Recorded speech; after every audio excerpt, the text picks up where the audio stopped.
Madame, Monsieur, bonsoir. Le président Patrick Hermini a déclaré que le pays avait proposé une augmentation annuelle de 7% à l'Union européenne dans le cadre de l'accord de pêche au thon.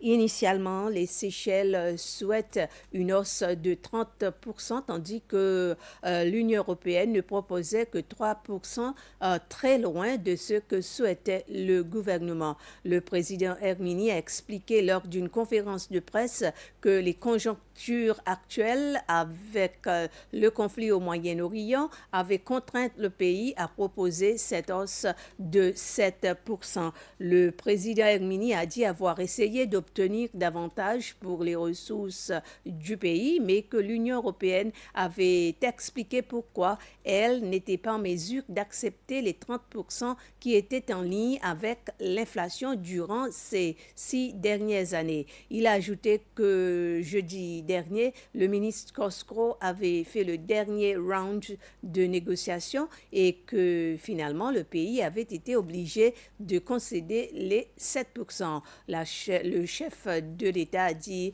qu'il ne restait plus qu'à signer le document. L'accord de pêche entre l'Union européenne et les Seychelles a expiré le 23 février.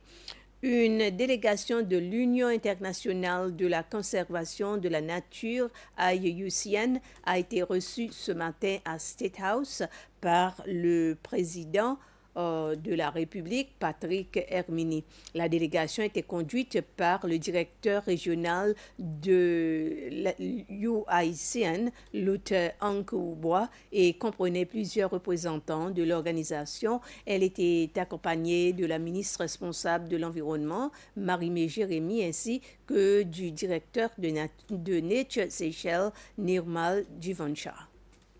Au cours de cette rencontre, les discussions ont principalement porté sur le renforcement de la coopération entre les Seychelles et l'UICN, notamment dans le domaine de la protection de l'environnement et la conservation de la biodiversité.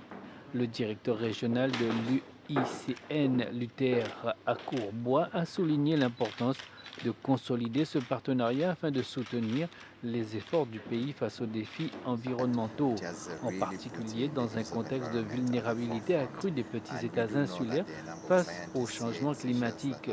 Il a souligné les efforts entrepris par le gouvernement séchellois pour protéger l'environnement fragile du pays, notamment en travaillant avec les organisations de défense de la nature.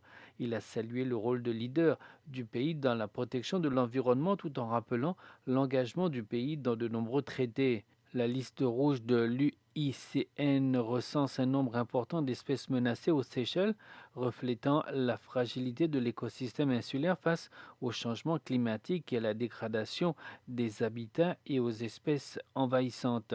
477 espèces sont considérées comme menacées aux Seychelles selon la liste rouge de l'UICN, dont le fameux coco de mer qui pousse naturellement sur Pralin.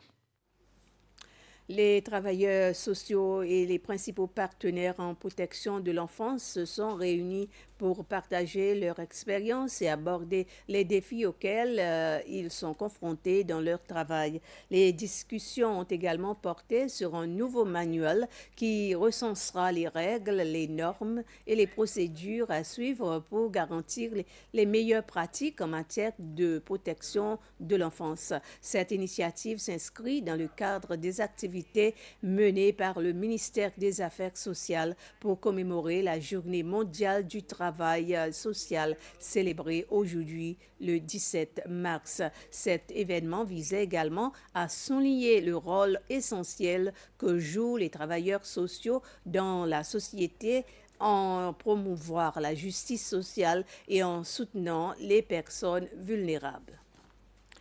Et à l'occasion de la journée des travailleurs sociaux, le président Patrick Hermini rend hommage aux travailleurs sociaux pour leur engagement quotidien auprès des personnes vulnérables. Il souligne leur rôle essentiel dans le renforcement des familles, la protection des communautés et la promotion de la dignité et du bien-être de tous. Le thème de l'année, Construire ensemble l'espoir et l'harmonie, un appel pour unir une société divisée, rappelle l'importance de la solidarité, de l'empathie et de la responsabilité responsabilités partagées pour construire une société plus unie. Le président met en avant les efforts du gouvernement pour répondre aux défis de santé mentale et à l'abus de substances, notamment par la réintroduction de l'Agence pour la prévention de la toxicomanie et la création de l'Agence séchelloise de santé mentale. Enfin, il exhorte tous les travailleurs sociaux à poursuivre leur engagement avec compassion, rappelant que chaque geste de soutien et de bienveillance contribue à bâtir un pays plus fort et solidaire. Le ministère de la Santé a reçu un défibrillateur extrême automatisé offert par Mauro Montella à travers l'Ordre souverain militaire de Malte. L'équipement a été officiellement remis par la conseillère de l'Ordre, Maria Auxilia Invernizzi, au ministre de la Santé, Marvin Fanny. Ce dispositif, destiné à être utilisé dans les ambulances, représente un appui important au service d'intervention d'urgence d'une valeur de 1 753 €, environ 27 000 roupies. Ce défibrillateur contribuera à améliorer la prise en charge des patients en situation critique. L'Assemblée nationale a approuvé un projet de loi visant à rétablir le dispositif d'aide aux chômeurs URS, une loi abrogée par le gouvernement précédent en 2021. La ministre de l'Emploi et de la Planification des ressources humaines, Edith Alexander, a expliqué que l'objectif de ce dispositif est de permettre aux demandeurs d'emploi de trouver un emploi stable. Et les membres du parti majoritaire affirment que le dispositif permettra davantage de personnes d'accéder à un emploi formel. Les membres du parti minoritaire estiment quant à eux qu'au lieu de rétablir ce qu'ils qualifient de système d'assistance sociale, le gouvernement devrait se concentrer sur le renforcement. Et voilà, c'était les informations. Merci de votre attention.